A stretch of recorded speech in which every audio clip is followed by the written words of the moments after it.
specialist, the bitter truth of a sugary diet, and water fluoridation and how it protects our teeth.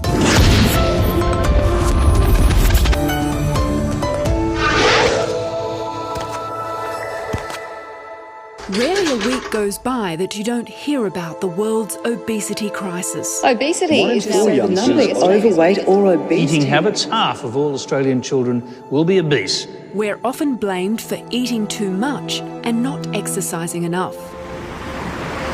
But some of the world's top experts refute this stereotype. Did all of a sudden the entire world just become a bunch of gluttons and sloths?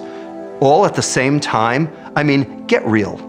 In only a few decades, there are now more obese people on the planet than undernourished. When you have this kind of dramatic increase in obesity and diabetes rates, something in the environment is causing it. Experts are pointing to a new dietary villain that's making us fat and sick. The obvious suspect at the moment is sugar. Sugar is driving all of the chronic metabolic diseases that we know about today. There is a myopic focus on reducing fat consumption at the expense of not considering what the sugar component is. Why is sugar so toxic to our health? This is the bitter truth behind our sweet obsession with sugar.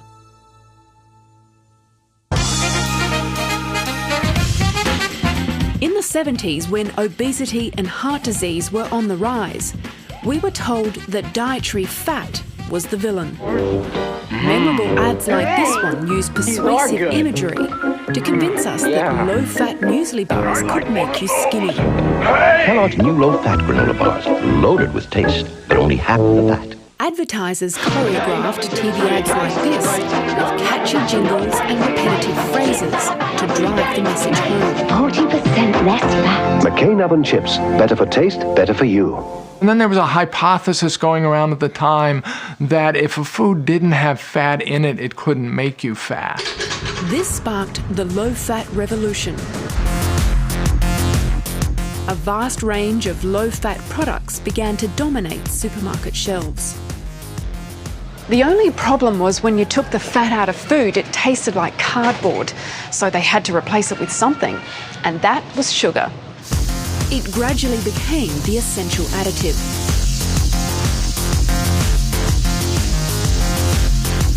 So now you have a product that's lower fat, lower saturated fat, and it's got a lot more sugar than it ever had.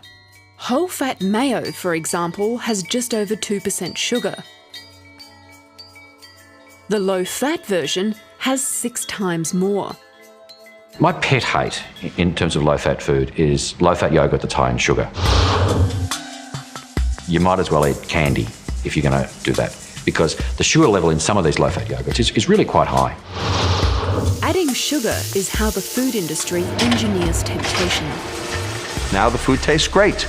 In fact, it tastes so great we can't put it down. This is a win-win for the food industry. They complied with the arguments of the 1980s. They've gotten us to eat more, and they are making money hand over fist. The problem is, they're doing it at our expense, and we're losing our health.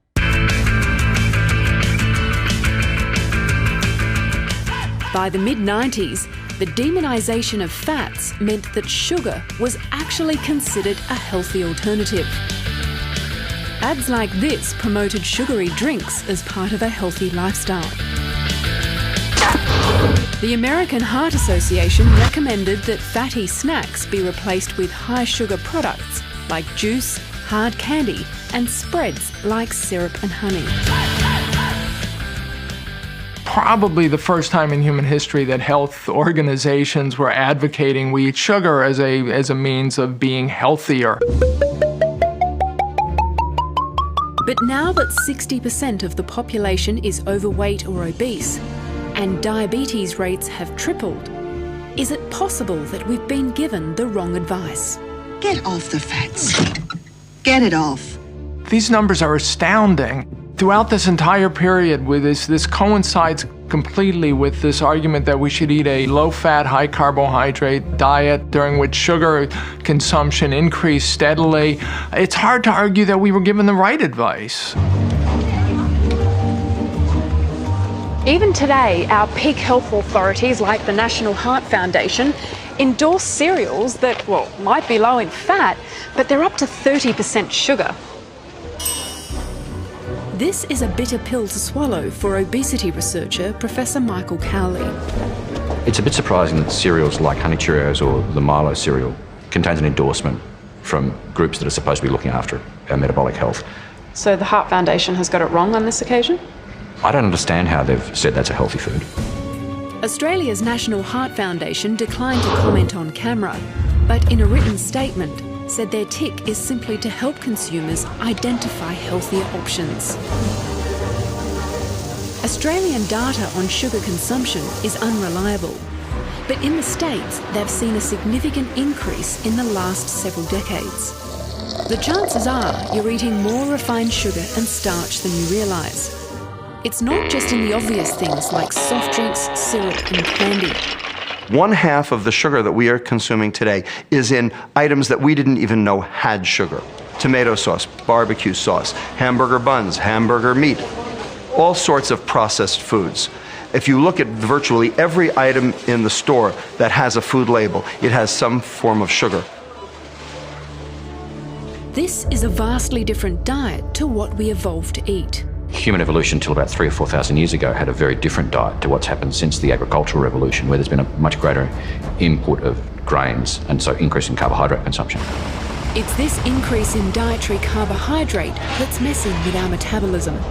If you constantly provide carbohydrates to the body, you'll have constantly high insulin levels, and that will lead to increased fat deposition in tissues.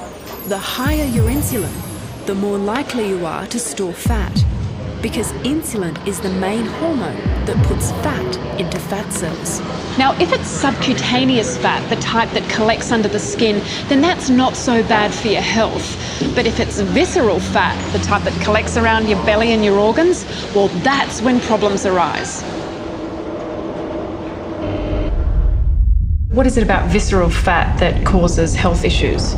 Visceral fat releases a different set of hormones, and in particular it releases what we call pro-inflammatory hormones that cause inflammation elsewhere in the body. Right. And that's why visceral fat is dangerous. So it's possible to be lean but still have a lot of visceral fat around your organs? That's correct, and it's possible to be lean and metabolically unhealthy. So being slim doesn't necessarily mean you're healthy. Up to 40% of normal weight people show signs of metabolic disease, and 20% of obese people are actually metabolically healthy. Sugar is a simple carbohydrate made of two molecules, glucose and fructose. This bond is cleaved in the gut before they're absorbed. It's been shown that glucose mainly drives fat storage under the skin, and fructose deposits fat around organs like the liver. When you make extra liver fat, that liver fat ends up mucking up the workings of the liver, and you end up with a phenomenon called insulin resistance. The liver doesn't work right, so the pancreas has to make extra insulin. And it also causes hypertension, changes in the brain that might result in altered cognitive function and possibly even dementia. It can increase cell proliferation, which can cause cancer. It can cause vascular smooth muscle proliferation, which can cause heart disease. Sugar can also accelerate aging. When you paint your barbecued meat with barbecue sauce, it browns faster. Well, that's happening inside your body. It's known as the Browning or the Maillard reaction. And it is the thing that causes cellular aging. And the reason you do it with fructose is because it browns better. This is the reason that fructose has been added to bread. It browns virtually all foods better. Well, it browns your insides better too. And as that happens, you are aging faster. If you had a glass of fruit juice this morning, you're aging 7 times quicker. Fructose is mainly found in fruit. That's why they call it fruit sugar. Now, you might be thinking, how can it be bad for me if it's found in a health food? Well, let me explain. You could easily drink a glass of apple juice before dinner, but if you had to have the equivalent in whole fruit, you probably wouldn't finish your meal. You see, juicing fruit removes all the fibrous pulp, so you can take in a whole lot more calories without feeling as full. So if you're going to eat fruit, stick to whole fruit because it has a lot more fibre, and it's the fibre that tames your insulin response to sugar. Chronically high levels of fructose is not only toxic to your liver, it messes with the hormones that control appetite. There is a hormone in your stomach called ghrelin, which is the hunger hormone. When your stomach is empty, ghrelin goes up, tells your brain, hey, time to eat. Then you eat, ghrelin goes down, and so hunger goes away. But when you consume sugar, fructose does not get registered by the brain as you having eaten. Ghrelin doesn't change. You stay hungry. And it's not just sugar that can promote weight gain. Refined starches, another type of carbohydrate, can have similar effects. And there's no law requiring manufacturers to declare these on food labels. Aren't they supposed to regulate our food? Aren't they supposed to regulate what they can put in food? Professor Lustig says for too long there's been the perception that fat people have no one to blame but themselves. So you go to a doctor, you go to a nutritionist, you say, Doc, I don't get it. Every time I stand on the scale, I weigh more and I don't feel so good. What's going on with me? Why am I fat? And the doctor looks at your behaviors and says, well, I know why you're fat. You're a glutton and a sloth. You eat too much, you exercise too little. Obesity is often seen as a character flaw, that person's inability to exercise willpower and eat in moderation like thin people.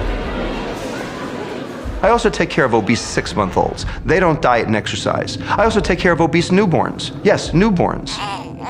Do you want to blame them for their obesity at age 6 months? Now, of course, overeating and being sedentary can make you gain weight, but Professor Lustig says this can't fully explain the sudden escalation in obesity across the globe. It has to be something within our environment, and it's likely to be the change in the composition of our diet. Our fat consumption has stayed exactly the same over the last 30 years. And look at the disaster that has befallen us. And that is because our consumption of dietary carbohydrate has gone through the roof. Anything that drives insulin up will drive weight gain. I don't believe in blame. I believe that they are victims, not perpetrators. Most dietitians will tell you to watch your calories because it's all about energy balance. Calories in versus calories out. But it's not actually that simple. We're biological systems, so we metabolize different calories in different ways. Calories in, calories out is how we got into this mess. It depends on where those calories come from. It depends on what those calories are. It depends on how those calories are metabolized as to whether or not they will cause weight gain. When you burn protein for energy, it takes twice as much energy to metabolize that protein into energy as for carbohydrate. It's known as the thermic effect of food. Those calories are not recoupable. So you actually burn more energy metabolizing protein than you do carbohydrate. So the net effect of eating a calorie from carbs versus a calorie from protein is actually quite different. That's why our experts say not all calories are equal. Gary Torbs says starving yourself to lose weight just doesn't work. When you do starve people, for whatever reason, they respond by lacking energy, their metabolism slows down. You think about food constantly, exactly the opposite of what you want if you want to cure obesity. Most people turn to exercise to shed those extra kilos. The studies show that exercise has virtually no effect on weight loss. One thing exercise does is it makes people hungry. Burning calories through vigorous exercise triggers hunger signals in your brain so that you eat to replace those calories. Your body knows it's losing vital energy stores, so it reacts by slowing down your metabolism to conserve that energy. This is thought to have helped us evolve as a species and to survive in times of famine. It's so hard to lose weight because we're metabolically programmed to return to where we were. We have a raft of hormones in our body that all drive to push us back to where we were. 97% of people who lose weight regain it within 5 years. That aside, exercise does have other health benefits that extend beyond weight loss. Dr. Lustig says minimising carbs from processed foods, the foods we've been told to eat most of for the last 30 years, weight loss should follow. When I get people off sugar and I get their insulin down, they all of a sudden feel more energy. They all of a sudden want to engage in physical activity. And that's part of why they lose weight. So the question is, which is driving the epidemic? The behaviors or the biochemistry? I would put it to you that the biochemistry always comes first. Professor Lustig says it's easy to fall into the trappings of sugary food because the more you eat, the more you want. MRI scans show that sugar triggers the same reward centres in the brain as nicotine, alcohol or cocaine. By increasing reward, you downregulate the receptors in that area, making it necessary to consume even more the next time to get the same level of reward. This is a phenomenon called tolerance. And tolerance is the first step on the way to addiction. And so we have shown, and others have shown, that sugar has potential for abuse. He says sugar should be regulated like tobacco and alcohol. Both of those are toxic and addictive. And we regulate them and we keep them out of the hands of children.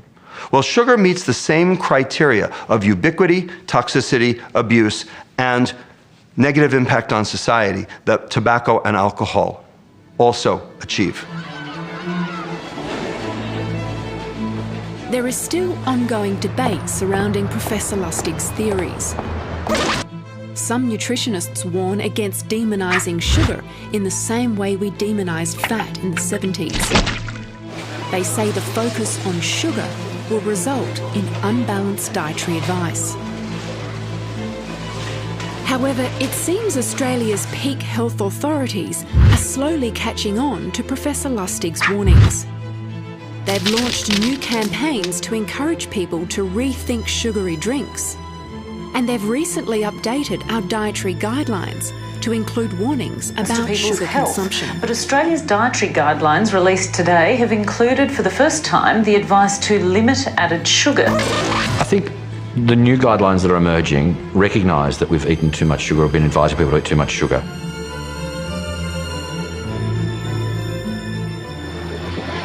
Until now, each generation has always had a longer lifespan than the previous, but it's been predicted this current generation won't.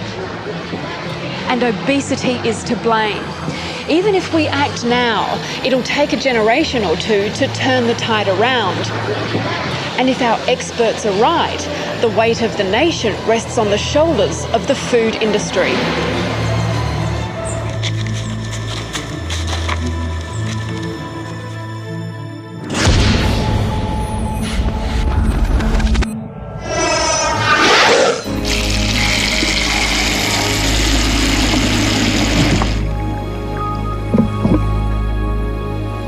This innocuous-looking glass of water has been hailed as one of the greatest health initiatives of the 20th century. Everybody who has a tooth in their head will benefit from water fluoridation. It is very effective and has been very effective in reducing tooth decay. These apples are being attacked by some of the best teeth in Australia. Yass in country New South Wales was one of the first towns in Australia to fluoridate its water supply. It's won wide notoriety for the pioneering part it's played in fluoridation in Australia. And now, around 90% of us are covered. But for decades, adding fluoride to the water was highly controversial. And in Queensland, it still is. The amount of people with the passion for and against fluoride far outweighs anything outrageous a politician can do. We now have more than 50 years of research data on the subject. So what does the science say? Should we be adding fluoride to our water supplies? In Federated Australia, the decision to add fluoride to water is left to the states. I grew up in Queensland, here in Bundaberg. Dr. Ingham was our family dentist. Dr. Ingham, Ruben, Lovely to see you. And you. I'm here to see if you could check out my teeth, see how all the fillings are looking after all these years. Good. Up until 2007, Townsville was the only place in all of Queensland that had fluoridated water. In other states, all major population areas were covered. You got 1, 2, 3, 4, 5, 6, 7, 8 fillings there. That's a lot. That's a lot. Maybe in a fluoridated area, if you had fluoride in the water supply, your caries experience would have been lower. I might have been better off, you think, if I'd been in Townsville, perhaps? Yes, for sure. In a 1996 study, the teeth of children in fluoridated Townsville were compared with those in unfluoridated Brisbane, and the difference was clear. On average, there was about 45% less decay in the Townsville children than what there was in the Brisbane children. There was a massive difference. If somebody could reduce heart disease or cancer or something like that by 45%, they'd get a Nobel Prize for it. Let's sit you back and I'll have a quick look. The evidence that fluoride improves dental health extends to adults too. The National Survey of Adult Oral Health was done back in 2004-2006. Adults in fluoridated areas had significantly better teeth than adults in non-fluoridated areas. So it's clear that water fluoridation works. But how exactly? Teeth are the hardest substance in the body, primarily made up of a mineral called hydroxyapatite. Fluoride, either in water or toothpaste, gets absorbed into the tooth enamel and forms a new, stronger mineral called fluorapatite. And that stronger mineral is then more resistant to the acid that causes tooth decay. Remember Mrs. Marsh used to talk about it gets in like liquid gets into this chalk? Gets right into teeth, like this liquid gets into chalk. To make teeth really tough. Well, she was right. It strengthens the enamel, makes it much, much more resistant to acid. With fluoridated water, of course, you get both. You get the systemic benefit for little kiddies and you get the much greater topical effect. You're always getting a little bit of a top-up. It's like a little fluoride treatment lots and lots of times during the day to make your teeth stronger. Traditionally, the Queensland State Government has left the decision to add fluoride to local councils. This changed in 2008 when Anna Bligh's government made fluoridation mandatory across the state. But before it could be fully implemented, the newly elected Campbell-Newman government overturned the legislation, handing the decision-making power back to the councils.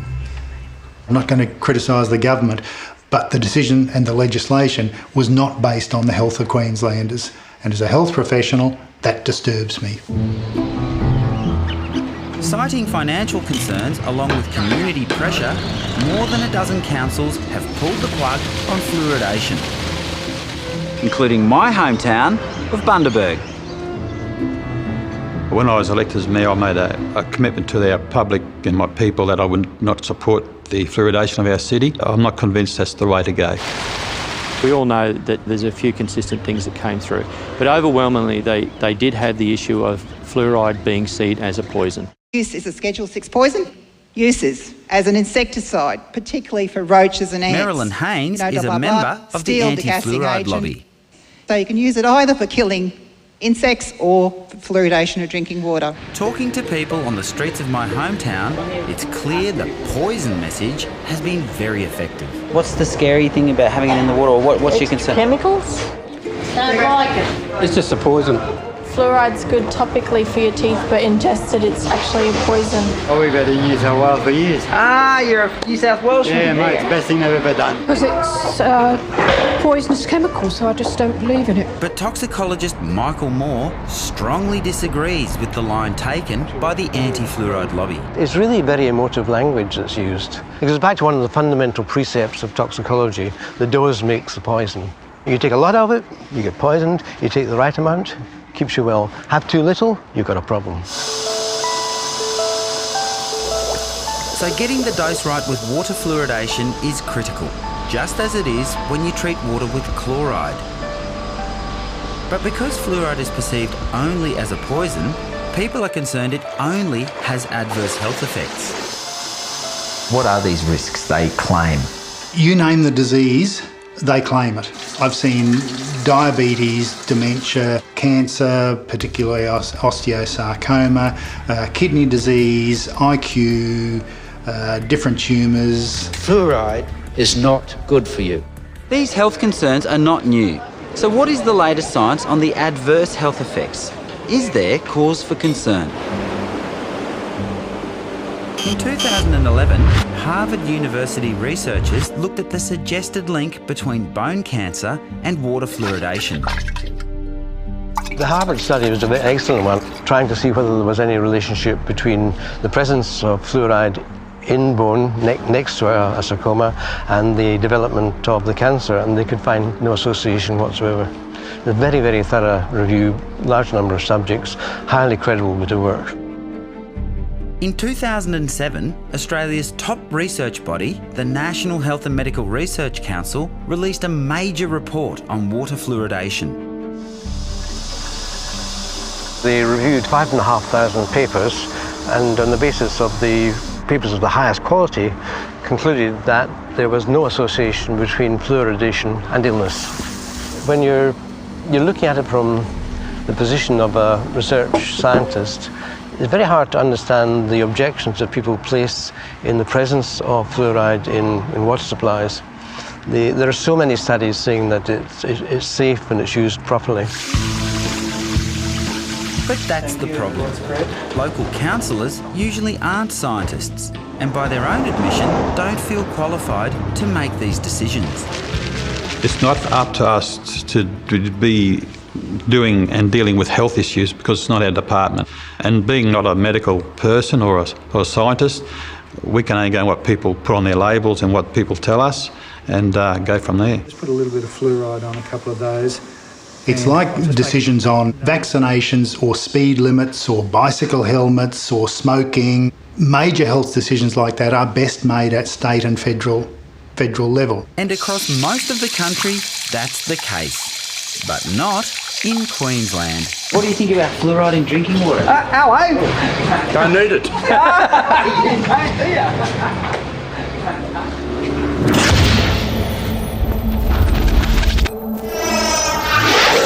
Next week on Catalyst, energy drinks, soft drinks or potential toxic cocktails.